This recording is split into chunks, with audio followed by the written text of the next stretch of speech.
we hold a disproportionate amount of risk to the amount of margin that is made. You only need to make one error on a job to lose all of it, and then another one to be in a loss-making position. But that was my first commercial director role. How old?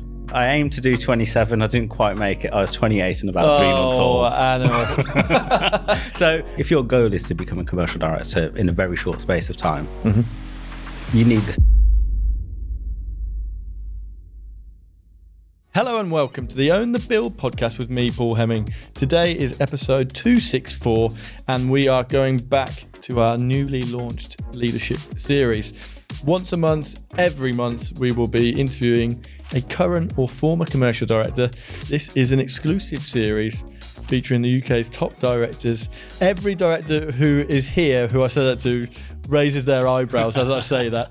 Two things is what we're trying to get out of this. Number one is spotlighting a career and a journey from kind of trainee all the way through to commercial director. How do you do it? What were the important moments in your career, etc., etc.? And then secondly, spotlighting what world-class commercial directorship and leadership in 2026 looks like. I'm a bit out of breath. On that note, I am delighted to welcome our fourth guest to the show, Anil Rai, who is a commercial director at M Group Water, a tier one main contractor, turning over £900 million plus, working kind of focused on the water industry, albeit the M Group is 2.5 billion turnover. We've got to talk about who the M Group are, because when I first was looking at who the M Group were, I was like, how do I not know this company? But anyway, welcome, Anil. How are you doing? Yeah, very well, thank you. That's quite a lofty intro. So hopefully I'll live up to the expectations. You absolutely will. But no, thank you for having me on. Oh, the pleasure is all mine. And listeners to the show, they know full well one of my favourite things to talk about is accents. Now, we've had a whole variety of different accents on the show. We had a Scouse accent on the show for the last leadership episode, albeit I think Mark Walker might say it wasn't Scouse per se, but I'm going to call it Scouse. You have an accent that is very, very dear to my heart. I had to get a Brummie on the show. Yeah. Is it a Brummie accent?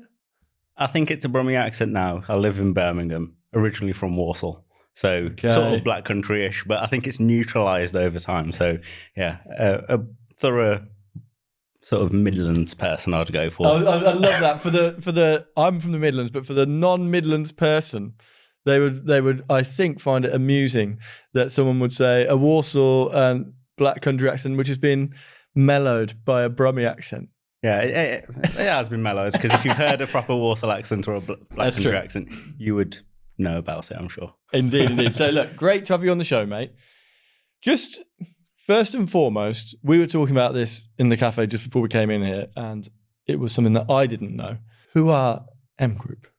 Okay, so M Group are the old, used to be Morrison Utility Services, then Morrison Group Services, and now it's M Group Services. It's just a rebranding and a fresh rebranding of an old business since it's been acquired by CVC Capital Partners, which was probably about a couple of years ago. We went through the branding over the last 12 months. So it's, I guess, for all intents and purposes, that old business, but in a sort of new, fresh guise. Which I don't think I don't think loads of people would have been aware of, who are maybe not in the infrastructure side of the industry, because that's not the side where I came from. And I would have known Morrison Utilities and recognised that logo, and it would have just been clear to me. And so when I was M Group, I was like, how have I missed this company that is turning over $1 billion?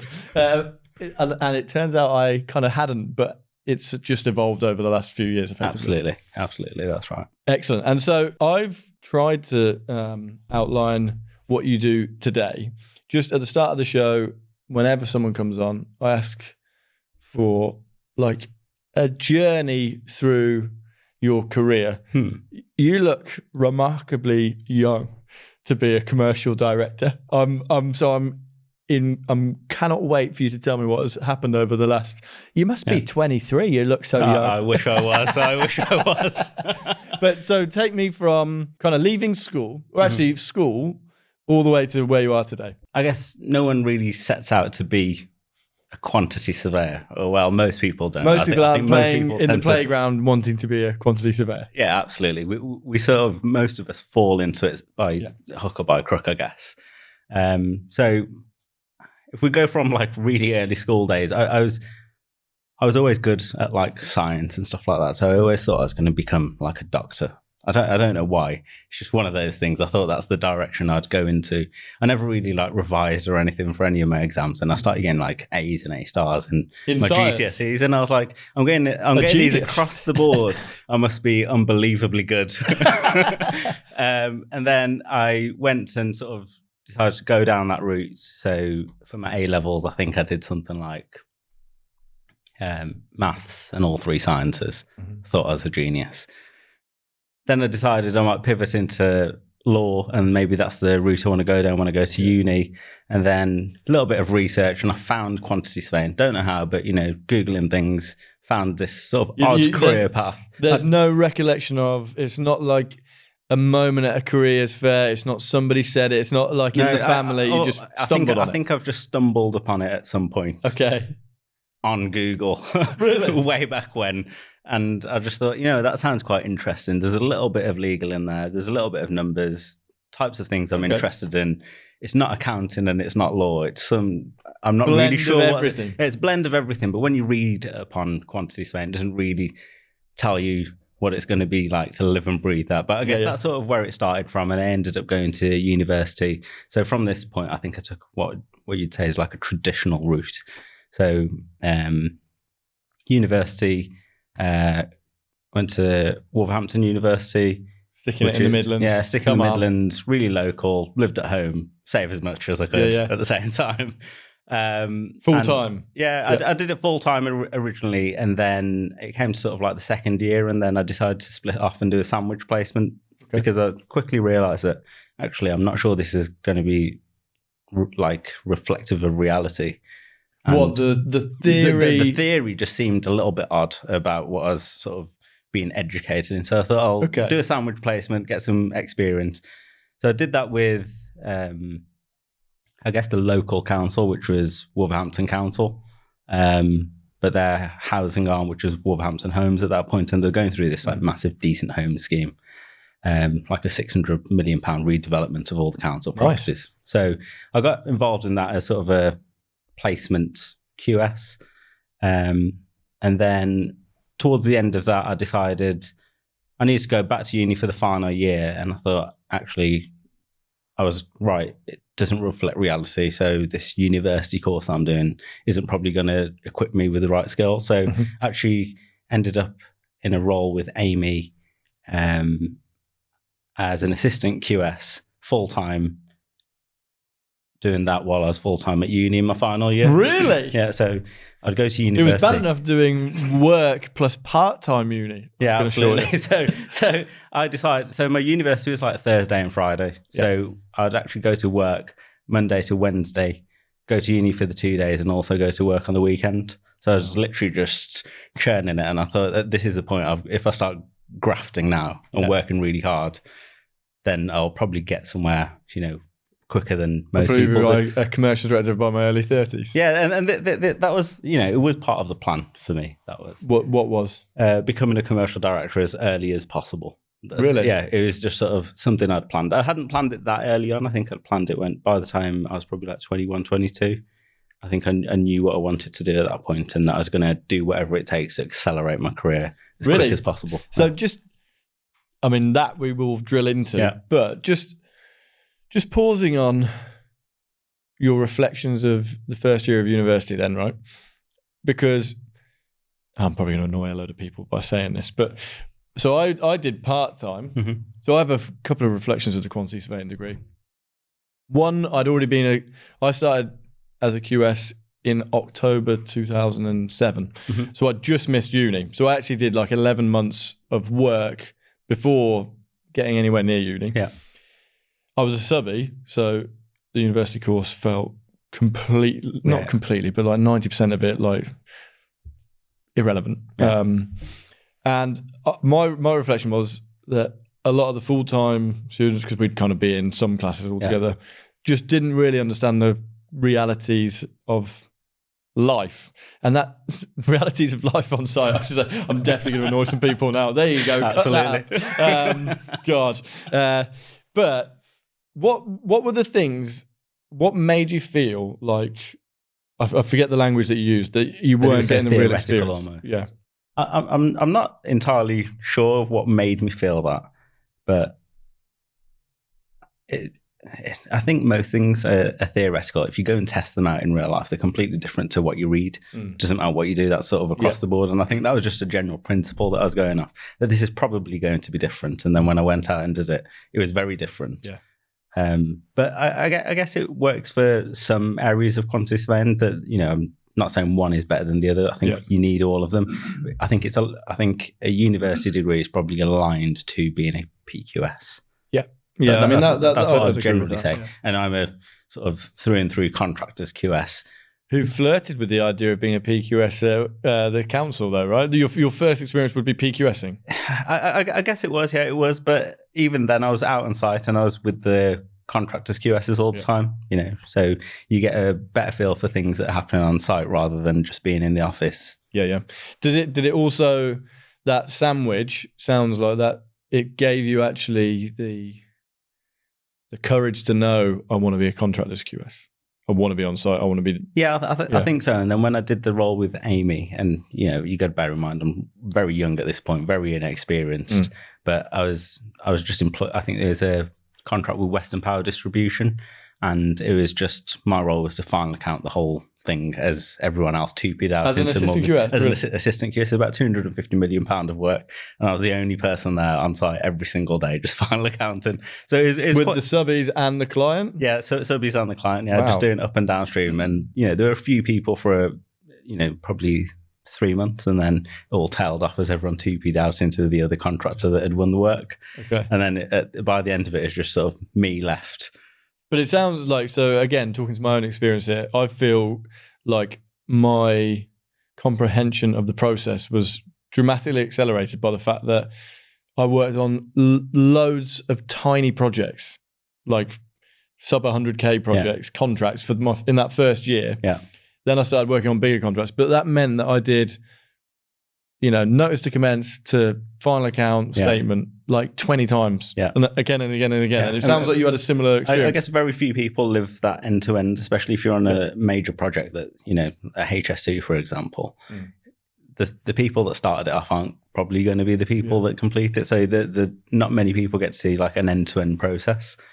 I guess oddly enough, started on the final accounting process and work my way back. Really? Classic. but yeah, I think there's nothing wrong with that.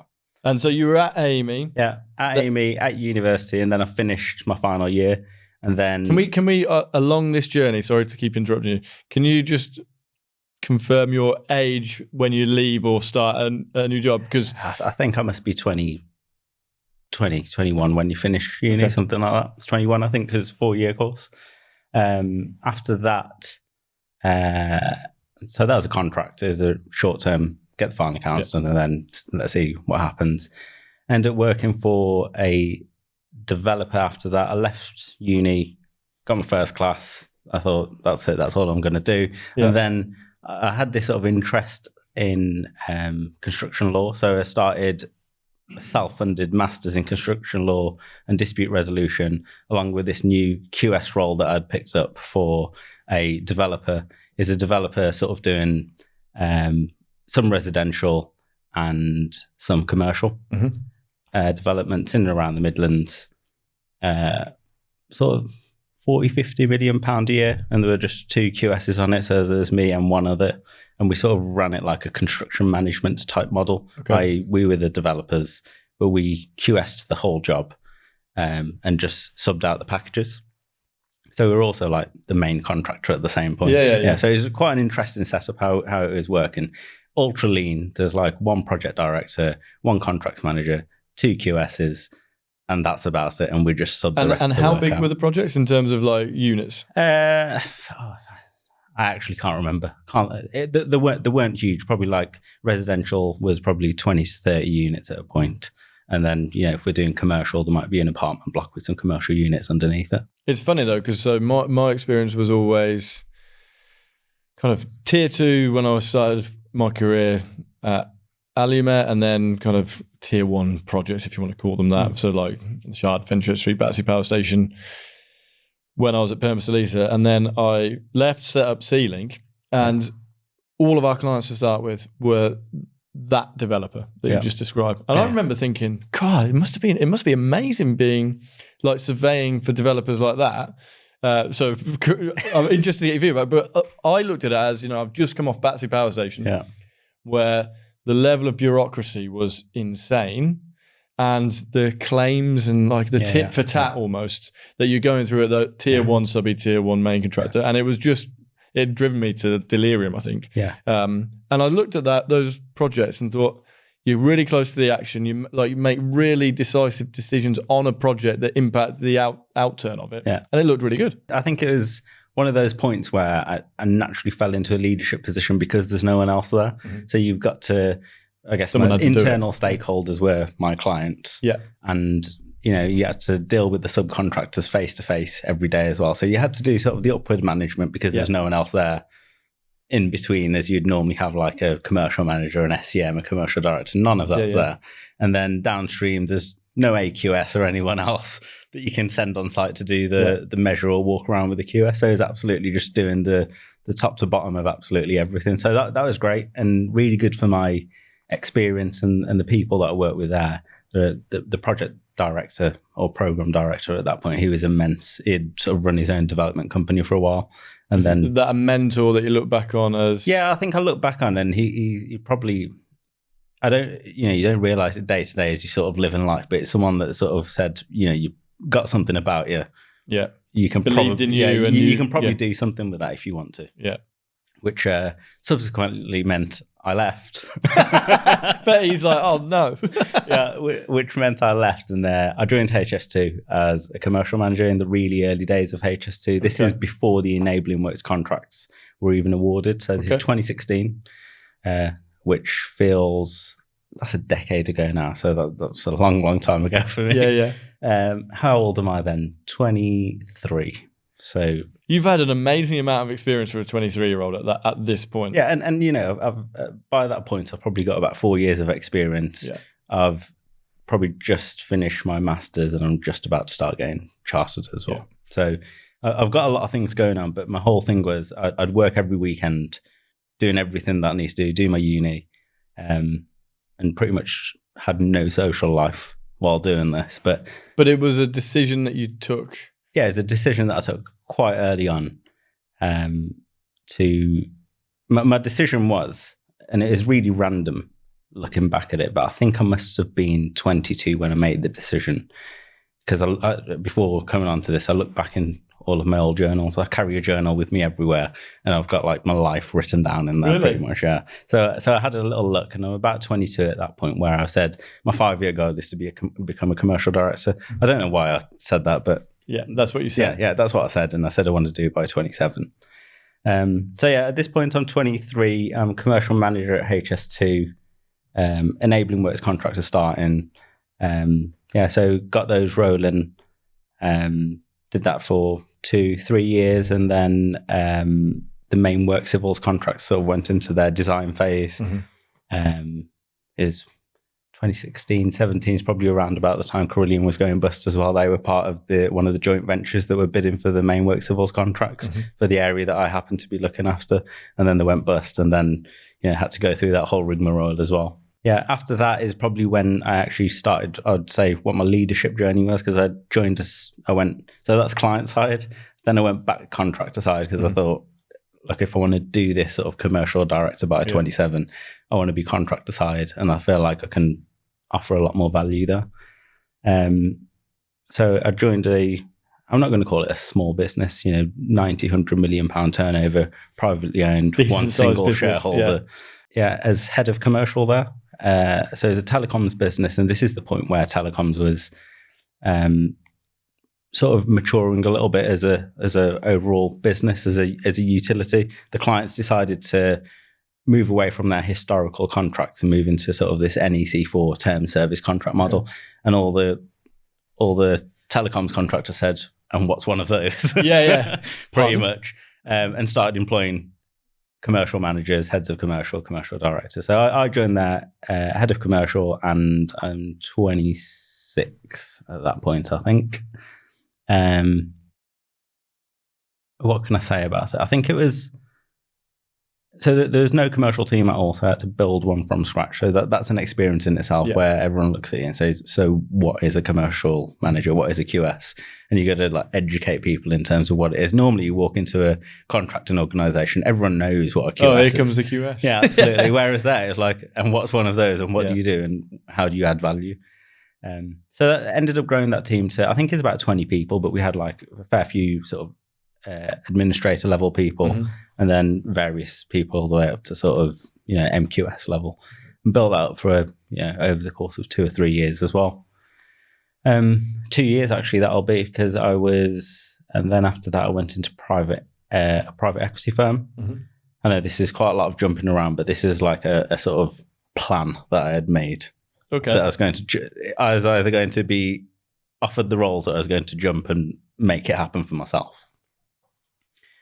So a private equity firm was called Savella. They're still around, and effectively they purchase failed businesses, pre-pack administrations, and you've got to do a turnaround on it. So that's an interesting sort of model in itself. Yeah. Normally you walk in, the business is sort of running, operating, and you try to improve it. There is no business. It's just gone under. It didn't work. Didn't make money. As a result, it's gone into administration. Now, what are you going to do? Yeah, what are you going to do about it? Because suddenly someone's bought this with their own money, and it is a sort of boutique private equity company.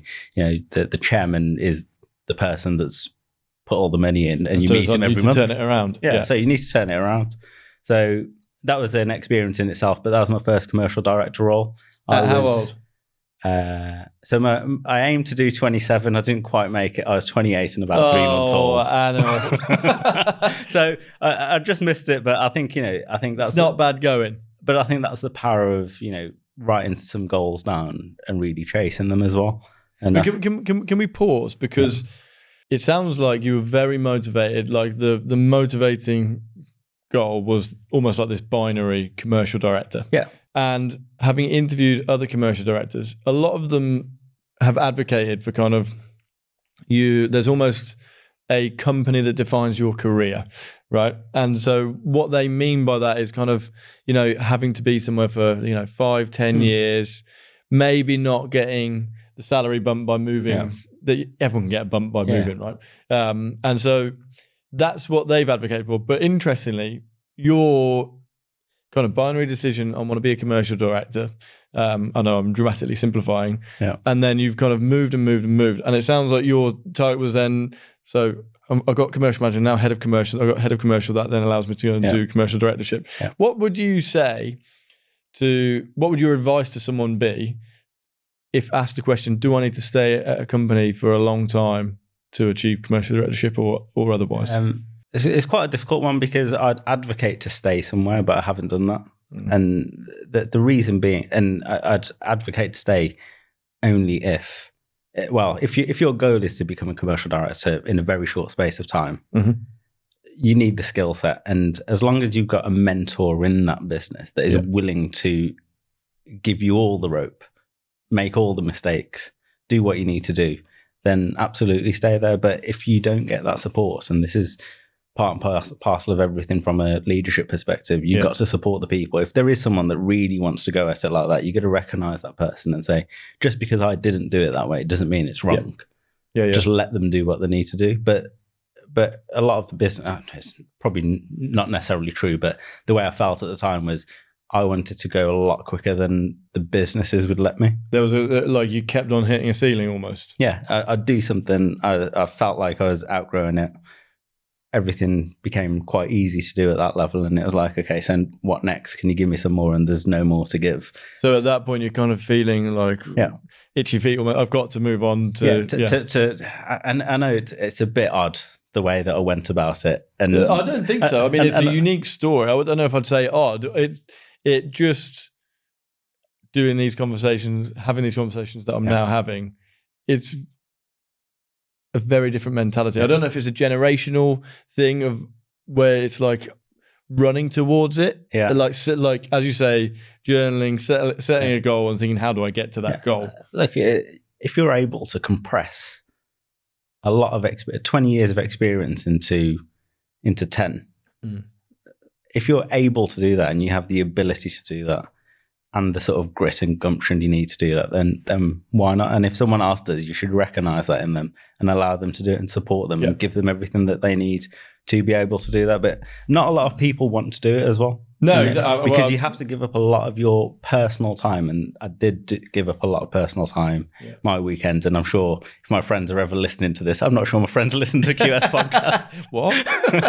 But if they are listening to this, they would tell you that I probably didn't see some of them for, years. Period. Yeah. Well, I'm talking years. I'm not talking about like I didn't see them for a month or 2 months or 6. I'm talking like genuinely like 2-3 years. I probably didn't see some of them because I'm still really good friends with them as well. Yeah, you were busy doing a full-time degree when you were doing full-time work. You were doing a master's. Yeah, that was like a 7-year stretch where I worked full-time and went to university full-time / I was trying to get chartered as well at the same time. Yeah, I mean it's amazing. But anytime I'd go home and on the weekends, I'd just carry on working because my view was if there's 220 working days of the year, if I can just do 1 day a week extra, that's 52 days. That's 23% more effort just from a time perspective, let alone the compounding effect of it. Yeah, exactly. Yeah, I could at least shorten that time scale by 25%.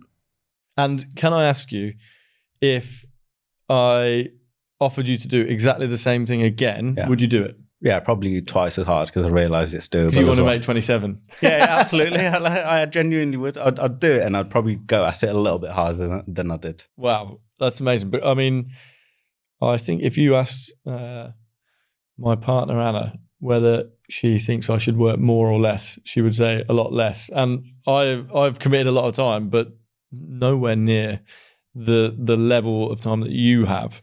So. I mean, you can really see that appetite from kind of day dot almost of like commercial director. And it's an interesting one to explore whether like that binary target of like just title in some ways, because it's not, I guess the money comes with it, but it wasn't like I want to be on X thousand by this point. Not necessarily. And the other thing that probably doesn't come out, and I'll try to explain it, is my aim was to become a commercial director, but underneath that, if you ever looked at my journal, not that I'm going to allow you to do that, but if you ever did, it's day by day, week by week, month by month. I've got a review of every single month of my sort of past 7 years. I've got a review of every week, every day. I've got what time I woke up, who I met, how much I spent. Really random metrics. I don't know. I just thought these are the metrics that and now it's just a habit. And now it's just a habit that I've got. So I guess it was things that I wanted to improve on. So I track what time I woke up because I wanted to wake up earlier. So the best way to know whether you waking up on time all the time is just track it. So you're just utterly meticulous about everything that you do and meticulous about your career and how you got there. So just kind of taking it back to where we were. You were working for this private equity company, then you go to Galliford Try. Then I go to Galliford Try, as a commercial director. As a commercial director, yeah. And then you go to M Group. Group. So I've been at M Group for a year now, and this is the kind of business that I like. Private equity owned. Really aggressive isn't the word, but really after it. We work fast. It's not for everyone. The pace is a lot higher than you'd probably expect from a typical like PLC. Yeah. And everyone's working towards the same goal to do everything slightly better, improve a little bit each day, from a quality perspective, from a safety perspective, and inevitably, because it's private equity, from a margin perspective as well. Yeah. No, I mean, it definitely sounds like an exciting business to work with. And then just... is there like a moment where you look back over your career and you achieved commercial directorship at 28? Is there a moment, a project, a mentor, like not a single thing, but an unlock, which for you was like, right, now I can do this, I can get there? Probably not a moment. I think it was like a culmination of moments. You know, I've met a lot of people over the years, and because I've moved into various businesses, various types of businesses, everything from small family-owned businesses to PLCs to, you know, the second biggest private equity company-owned business. Like, I've had such a variety of experience. I think it's just a culmination of all of that rather than like a single pivotal point. But I'd say whilst I was at HS2, if I think about like individuals and people, there are probably three people. A chap called Ian Humphreys, I think, is still at HS2, Ryan Holden, and a Jake Shingler. Three people that I always remember that sort of really embedded probably like the contractual side of quantity surveying into my mind. You know, they were incredibly gifted from that perspective.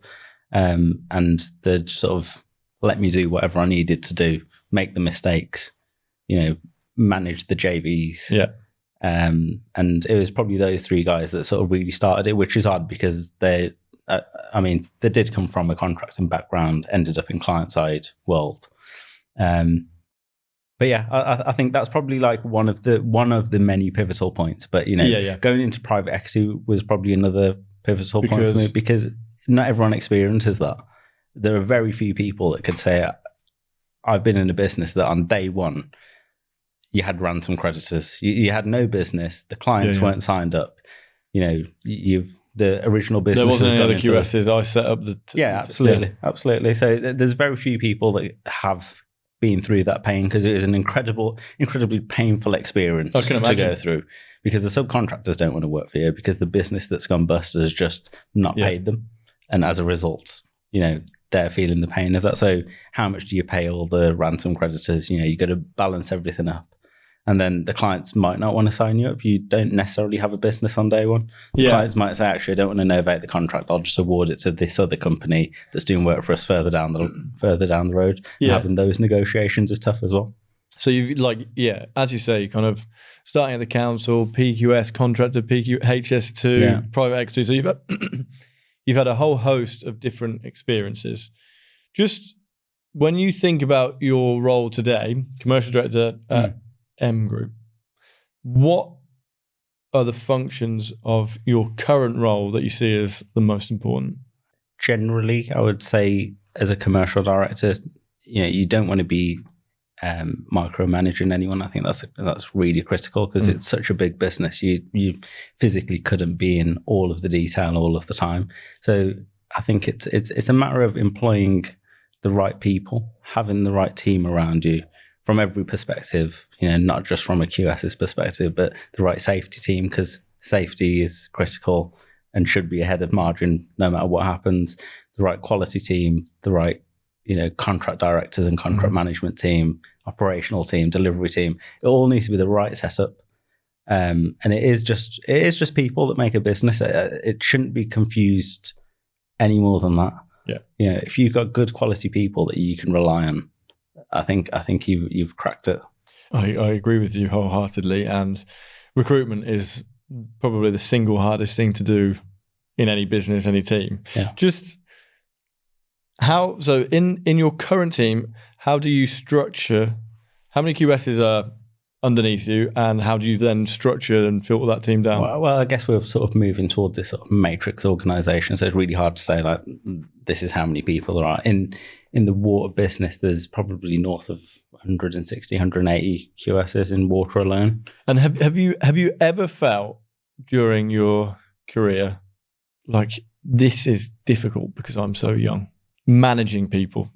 Probably quite early on, because I've never sort of been taught to manage. You know, a lot of us don't get taught to do the things that we do. We sort of just fall into them. And you're a good QS, therefore you should be a managing QS. Yeah, and it's like, okay, is that just a super QS, or do I need to do something? Effectively, else? It's you're good technically. Yeah, up you go. Which isn't true though, is it? You know, you could be incredibly good from a technical perspective and a terrible leader.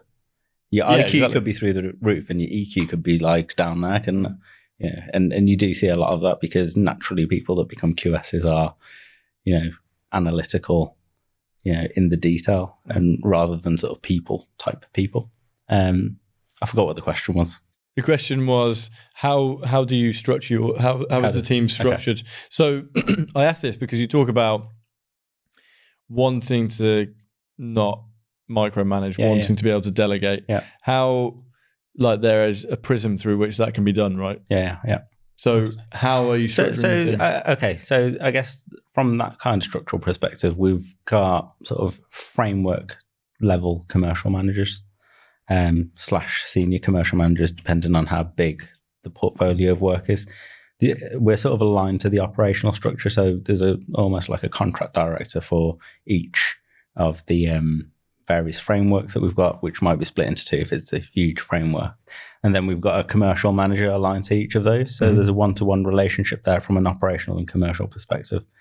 Really important that happens, because critically important, right? Yeah, absolutely. And it's important that they work well together as well. So you need to have the right people together. Yeah. That, both challenge one another, challenge the team, but also bring the team up and motivate them to get the best out of them. So that's how it's set up. And then we've got, the spread of people thereafter. Yeah, because we talked about this with Chris Hartley. Well, we talked about it with all the commercial directors actually, but that relationship, one thing that maybe gets undersold, in my opinion, for a QS, what is like an amazing world-class QS who then becomes managing QS, commercial manager, commercial director, is that quite often on the journey, you're paired with someone in operations, right? Mm-hmm. And that relationship is kind of mission critical to the success of your overall project.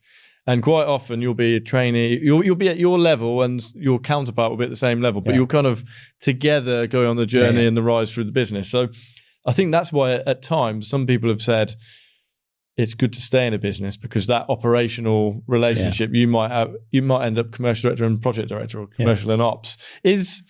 How do you view that relationship? You just said it's really important. How do you view it in the context of your career as a QS? My personal career, or the career of QSs generally? I think it is important, but you also don't want to be tied to someone for a decade, because you won't learn a lot. You need to bounce, even if you are staying in a business, ideally bounce around a business to learn lots of things. You don't want to be sort of one-dimensional or two-dimensional. You want to be able to see things from various angles. So I think it's critical to have relationships and to be able to call upon them as and when you need them. But equally, and probably more importantly, is having sort of diversity of thought, being able to think from different angles, because being a QS is all about, can I imagine the various angles I can play this negotiation off?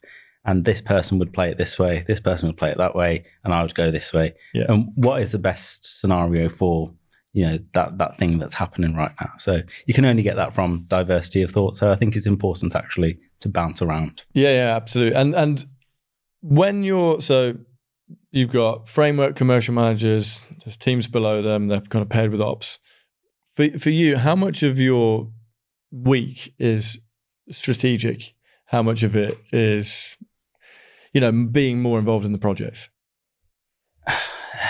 It's really tough to say. I think it varies so much. I think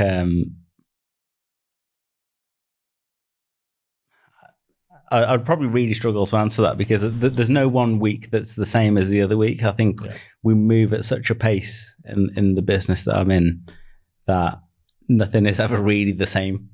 The only thing that's the same is like a month-end cycle, and everything else changes. The CVRs. Yeah, absolutely. CVR is about the same day.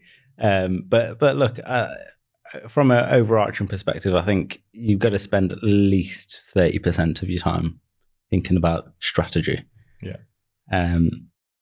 You got to spend a decent, probably 20-30% of your time with the teams on the ground, understanding what they do, try to get on site as much as possible. But it's always tough to do, but it's important to get out and be the leaders that are out on the ground as well. So it varies week on week. So talk to me about strategy then. If a third of your thinking is strategy, what is strategy in 2026? Again, it's really dependent on what the scenario is. Are you looking for general growth? And strategy isn't just from a commercial perspective, because day to day, would you argue that a margin improvement plan is a strategy, or is that just a day-to-day expectation? For me, I expect everyone to do that, but it's also part of your overall strategy. You're always trying to improve your margins. But it's how we intertwine that with everything else that needs to happen on the ground as well. Is margin the only important thing? Or do we need to think about how we improve safety first, because we've had a few incidents on site? Yeah. So it really varies from that perspective. And as and when you're on, various sort of boards, you realize that, and I guess this is the difference between sort of being director level or commercial manager or MQS. Yeah. We sort of direct our MQSs to be really focused on margin and sort of silo them into that way of thinking. If you want to develop them, they need the exposure of, and you've got to think about everything else that happens as well. Yeah, I mean, we've talked endlessly on this show about margin being the QS KPI, and it's extremely obvious as to why that is the case, right? Particularly in an environment where margins are so atrocious for us all, right? In the industry, they're nowhere near where they should be. You talk about that not being the only important KPI. How do you explain to a QS, the world is bigger than this margin, than the margin on this variation? Yeah, it's always difficult to, isn't it? Especially when you've been sort of brought up and you've probably spent a decade thinking about how to maximize your margin, maximize your value, reduce your costs, and use your CVR as a management tool. But look, at the most extreme version of explaining that is, should anyone ever have a health and safety issue on site, you may not ever win that work again. Yeah, you've got no turnover, let alone margin. It's just, I think that's the extreme of it, isn't it? Really. So, but as a QS or commercially minded person, how do you push that to the forefront of someone's mind? I think we've got to move away from just having like a CVR session. It happens at month end, and everyone sort of just the flash results, and and then once that's done, they sort of move on to the rest of their day. But you probably need more of these sort of project level reviews and make sure there's a regular cadence, and health and safety is the first thing that needs to come up. And then, you might talk about the quality, because those are all the things that affect your margin. So it is important. It should be one of the things sort of on your balance sheet to an extent. But so outside of margin then, when you're sitting down with your commercial teams, what are the things that you want to see from them? What is like world-class QSing? I'd expect a QS to know absolutely everything about the project. If the QS is there, they should know as much about the project as the project manager, and the project manager should equally know as much about the commercials. You think? As the QS, yeah. You think the project manager should know that about the commercials? Yeah, absolutely. Why shouldn't they? How can they make a decision?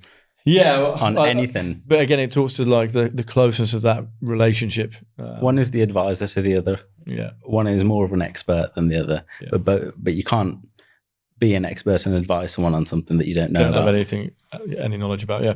And a narrative in the industry is that QSs are terrible for subbies, right? I'm not saying I agree with this, but that quantity surveyors who are only incentivized by margin are it will create traits that then create headlines like all QSs are terrible, right? I don't think that's true, but I do think that there is something in the fact that there is very little metric beyond margin that, I haven't been a QS for 10 years, right? That I would go into an appraisal and say, da-da, here's all of the money that I've made.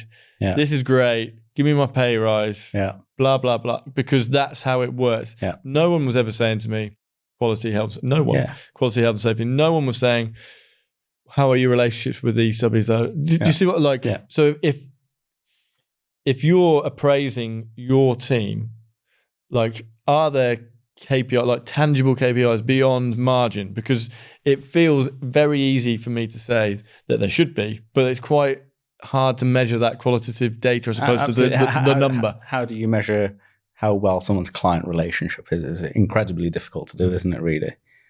So I guess there isn't like I don't sit there and measure whether their client relationships are 9 out of 10 or 7 out of 10 But the thing or 1 is, out of 10. you do kind of know, right? Yeah. Now, because you kind of know, okay, Paul, he gets on with his subbies. Like, I haven't heard it. Like, it's hard to define what it is. I think it all comes to a head when there is an issue. It's at that point you realise whether there's a decent relationship or not. Have they been able to forge a relationship where you might have a £500,000 problem, and can you as a result get a win-win situation out of that? Or is there you and client, or you and subby? Yeah, and absolutely. Or are you just a QS that is trying to maximize your position? And are you just thinking about the short term? Are you thinking about, you're on a 5-year framework and you're going to work with these people for 5 years? Yeah. You probably want to renew it as well after that. So you're talking about 10 years. Are you thinking about that, or are you just thinking about how your current position is going to be? Yeah. So how do you manage that strategic thought there? If we put that into a capsule, we're on a framework for 5 years. You have to deal with them for 5 years. Plus, we're trying to grow the business. We want to get the next framework, so on and so forth. How do you, as commercial lead, say that's the strategy? Yeah, and then the team follows. Yeah, you got to be clear on your vision. What we do is complex.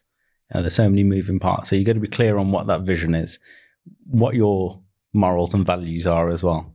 We're not here to screw anyone over. We're here to just do a really good job, and as a result, make some margin out of it. And everyone makes money. And everybody makes money. And if there's some sort of situation that's happening either with a subcontractor or a client, we need to be able to get some sort of middle ground.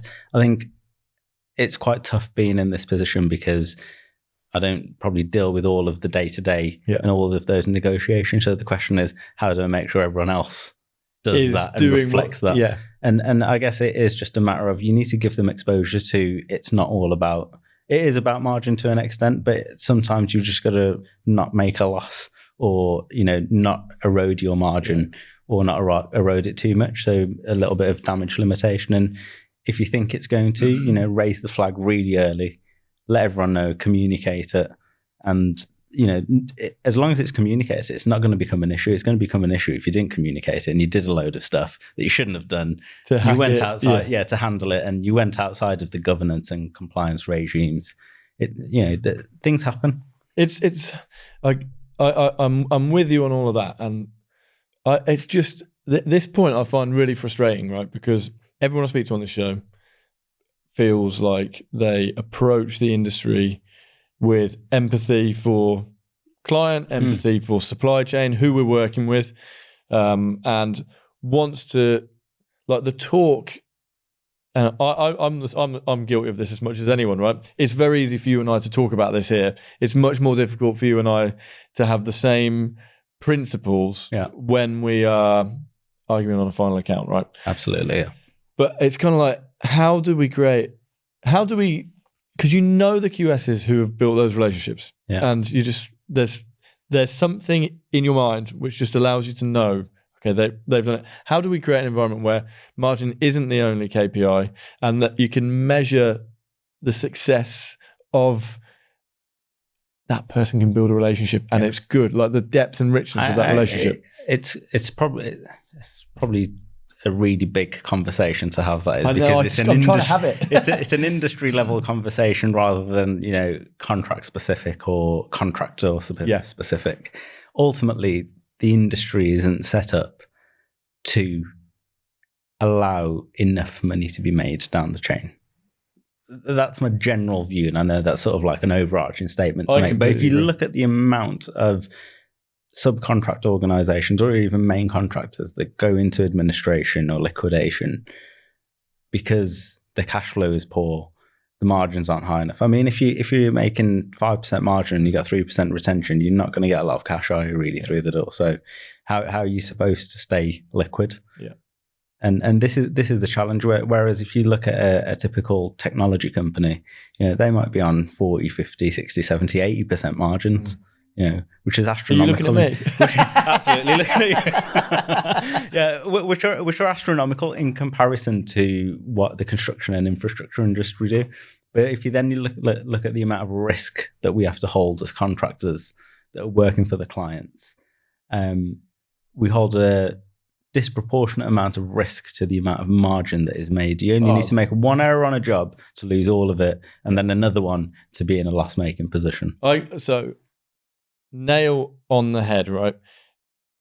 KPI for QS is margin, because there is no margin. So you have to fight for it, whether you're subby, main contractor, client. Which is what makes the relationship piece really difficult, which we're sort of looping back on that. Yeah. Your relationship ends up being adversarial because you're just fighting tooth and nail to just maintain a really low razor thin margin. Yeah. And how do you feel about your role as commercial director and like the strategy that you have for keeping your supply chain happy and wanting to come back and work with you time after time?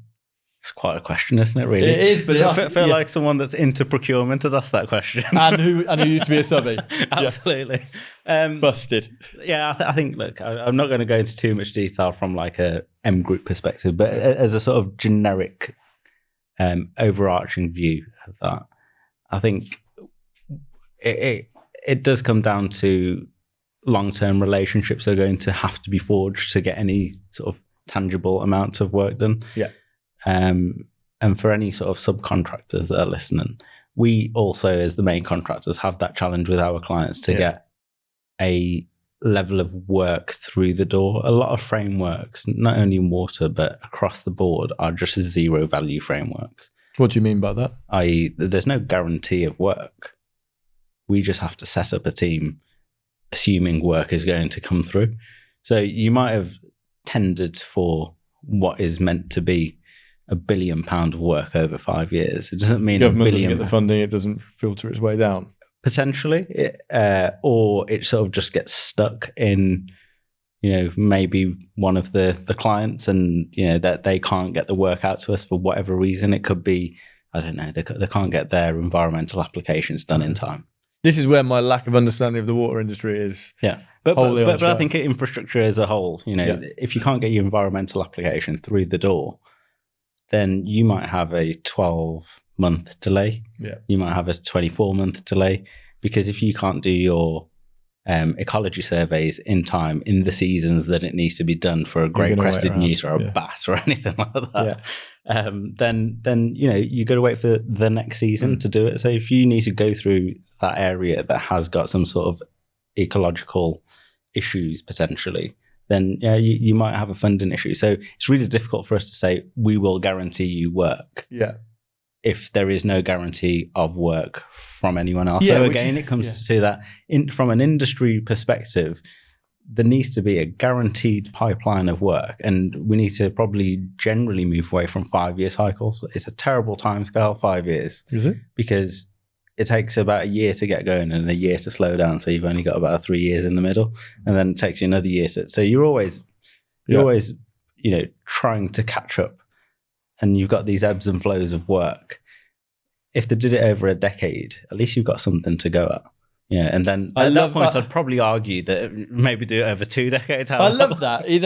It's funny, perception. I would always look at the infrastructure industry and think, God, that looks really, really good, because you kind of got a guaranteed pipeline of 5 years. We can plan, we can do X, Y, and Z. Resi and commercial or building, where I spent most of my time, it was project to project to project. So there's always the challenge around pipeline. So if we look at the industry as a whole, we've got a challenge around pipeline uncertainty and a challenge around margin. Yeah. So both of those things mean that it's really hard for us to invest in like research and development for one thing, but like just actually being able to give someone the foresight. I thought that was different in water, because I thought, you get a framework and actually you have a bit more room to articulate it. You theoretically do. Your order book is usually huge, because the work is going to come through in those 5 years. But is it going to come in year 1, 2, 3, or 4? Yeah, okay. So you end up doing the work, but what ends up happening is you're doing it in a really compressed timescale. Yeah. You might be doing loads of early contractor involvement in the first couple of years, which is, and all of a sudden site hits. And then suddenly everyone's like, all right, we need to get all these teams on site, and we need, I'm exaggerating, but I need 1,000 teams Yeah. to turn up tomorrow. And we're like, well, it doesn't quite work like that. You've got a mobilization period. You need to get everyone on board. Now your expectations for training are, this, and there used to be this. So we need to upskill everyone now. So you get all of these challenges from a resource perspective as well. But it's still relationships. I'm going to dwell on this point about subbies. I love talking about subbies, having been one. But you said something about, it's still about the relationship that you can build with these subcontractors.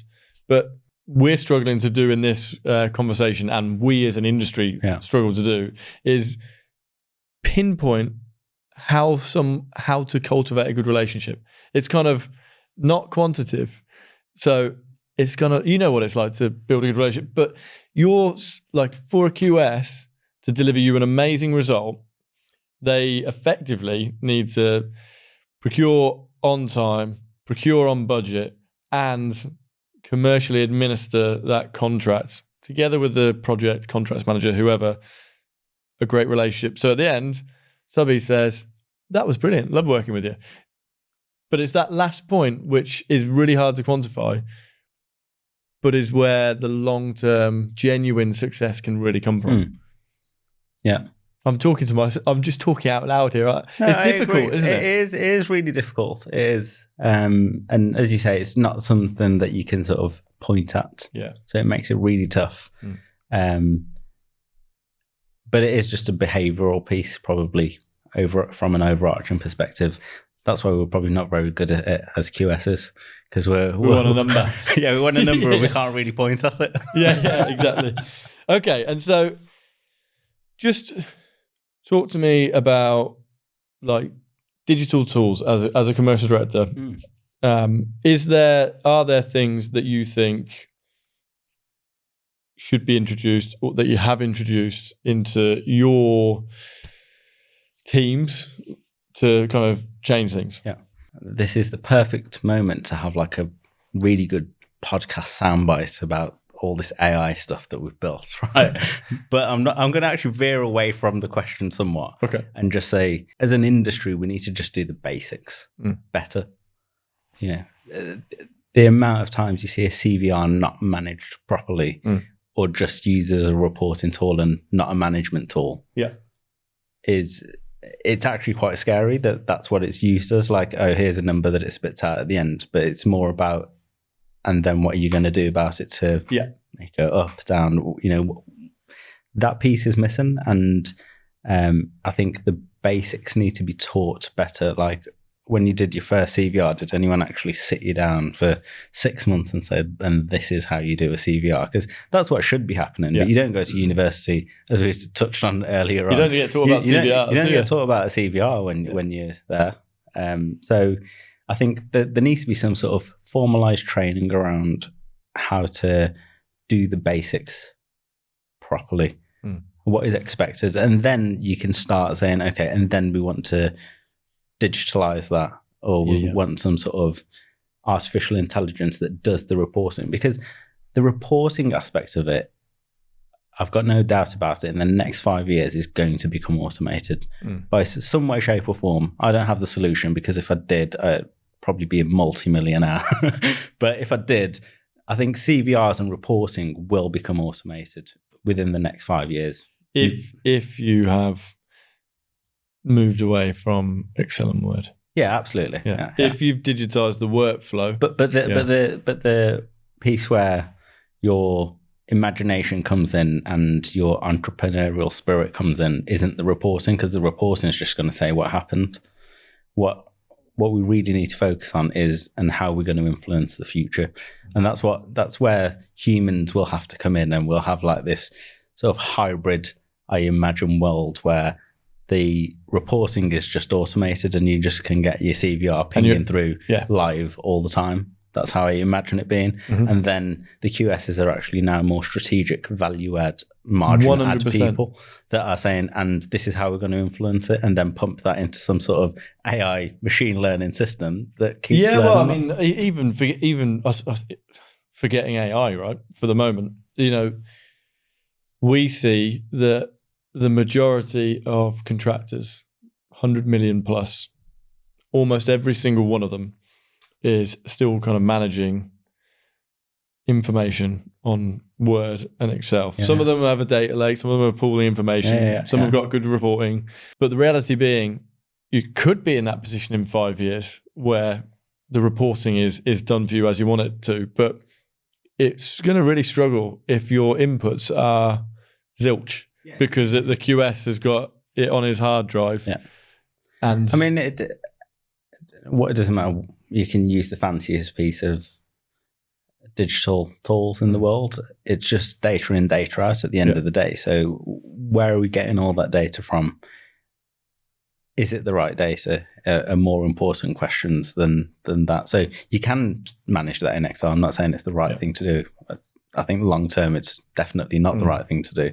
But as it stands, you are right. Most organizations do rely on a CVR that is in Excel and then pumped into some sort of ERP system that then does collates it all to an extent. But a lot of the ERP systems aren't set up for construction. Yeah. And they're sort of just got these random bolt-ons that don't necessarily give you what you want, but sort of makes it work. Yeah, no, I agree. And I think the way we think about it, obviously, this is a topic close to my heart, but it is actually back to basics. Most people today will say, for my commercial teams, what I want to have is, all of this reporting and X, Y, and Z. And you think, yeah, it's great. Like, because everyone's sold on the AI dream and what that can do, but you still fundamentally, your entire workflow is just manual Word, Excel, email. You're not going to feed that beast. So we talk about back to basics as being, your back to basics is digitize the workflow, make that experience great, and then in 5 years you will have all of that data, as opposed to it being on various spreadsheets. Jane Doe's spreadsheet. Anyway, so bringing things towards a close now, just for young QSs listening to this, there'll be young QSs who are your age, by the way. What are the traits that you see? Picture now someone in your team who is that QS in their 20s that you think they are going somewhere, and that is why. What are the traits? Just someone that's really proactive. Look, you don't need to be like hugely technically competent. I think you just need to have that little something about it, the little je ne sais quoi. I don't know what it is, but like you meet some people and you're like, that person is driven, and I don't know why. Yeah. They might not necessarily be doing the right thing, but they're going places, but they don't quite know where they're going. Do you need to just nudge them into the right direction? Yeah. But I don't know, you've probably met people over time and you thought that person is going somewhere. Yeah. Not necessarily knowing where they're going, but they're going somewhere. And it is just, have they got that work ethic? Have they got the resilience to get through any problem?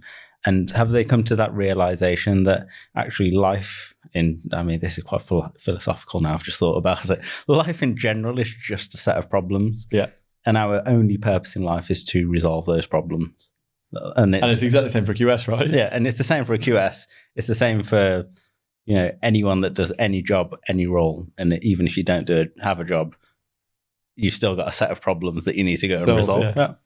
And if they've come to that realization and then they realize, and I want to get to this level or do something better, or not necessarily better, or something different in life, are they just after it, I guess? And I only say that from probably quite a one-dimensional perspective. I know I was after it, and I only had sort of like this one vision of what I was going to do, and I made sure I made it happen. And that's you're kind of looking for that. Yeah, I'm looking for someone that's just like driven regardless of what happens. They will make it happen for themselves. So if you get in their way, they're just going to sort of nudge you out of the way. Yeah. And if you've got someone like that, they're going to put an absolute shift in. Yeah. So it's work ethic, it's consistency, and just like dynamism. Yeah, and I guess, having that entrepreneurial spirit as well, that commerciality, that commercial acumen, whatever you want to call it. If someone's got that, you're onto a winner anyway, because that person is probably the kind of person that could go and open a business and fly as well. Yeah. But maybe they decided they don't want to do that and they want to come and work for you. Director. Yeah, and if that's what they want to do, you're onto a winner again. So, that's probably quite generic. And again, not the kinds of things you can point out and say, but you just get that feeling about some people. Yeah. And if you could change one trait in commercial teams, what trait would you change? It's a good question, isn't it? I'd say speed is what I would change. Said with a wry smile. Speed. What do you mean? So as QSs, we're all sort of, I said it earlier, super analytical. You want to have the right answer. You want your pounds and pence to balance up. You want to know what amount of limit of liability you've got. You want to know everything in like the nth degree of detail. Perfection is the enemy of great. Absolutely. And this is sort of where it's coming around to. That's a great way to put it. I'd rather have an early imperfect answer than something that is perfect but arrived a little bit later than it needed to. And the answer is never perfect, right? And the answer is never perfect anyway, because it's probably not going to be exactly what we wanted. And by the time you've delivered it late, it's definitely not the right answer. So, if you've got an issue, raise the flag early. If you've got a subcontractor that you can't deal with, raise the flag early. Or, if there's some good opportunity that you can see, raise the flag early and say, this is what I'm seeing. So it's just speed, because we all get sort of into this mindset that we need to have the perfect answer. And as you said, you'll never have a perfect answer. And so final question for you, mate, taking it back to your own career, and you set the lofty ambition of commercial director by the time you were 27. What is next for you? What are you planning now? Or is that, should I not open Pandora's box? Inevitably, I have a plan. So once I got to commercial director level, I sort of reset my ambitions and decided what I wanted to do. I set my goals over generally, I was going to say decades, but the last time I set them, it was only over half a decade. So generally, I think you can do a lot of work and make a lot of things happen in a decade. So, inevitably, I want to get as high as possible in M Group and, just drive the business forward and continue to improve it day by day, I guess. Excellent. Well, I have to say, kudos on a great career today, and it's an amazing journey. Kudos for a great Midlands Brummie accent, and and triple kudos for selecting this lovely Barbie pink. Absolutely. Look, I'm going to call it M Group Pink for now, but it is Barbie Pink, isn't it? Thank you very much for coming on the show, mate. No, thank you very much. Thank you.